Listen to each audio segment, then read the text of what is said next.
So do you know why we talk about eating pork and beef, not pig and cow? Well, to understand this, we need to go back to England in 1066. The Norman conquest had just happened, and that meant there were a lot more French words coming into the language, and many of these were to do with food, such as banquet or biscuit. Now, some experts think that the French made a distinction between living and non-living animals, i.e. meat.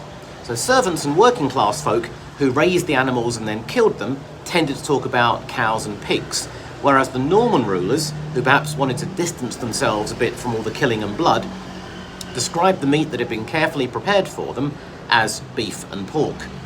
Not everyone agrees with this theory, but it is quite a popular one. And that's why we use words from Anglo-Saxon such as pig, cow, swine and sheep, but more culinary words from French when we talk about beef, venison, veal, pork, etc.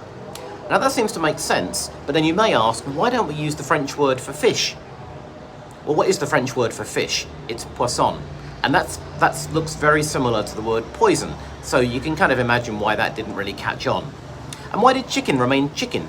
Possibly because those alternative words didn't apply to animals with fur, we're not really sure. But actually some French was introduced. We do talk about poultry, which is very close to the French word for chicken. But we're not really sure why there isn't a chicken version of beef, pork or venison. One last theory says psychologically we're more comfortable talking about food that doesn't sound the same as the living animal. What do you think? Leave a comment and let me know.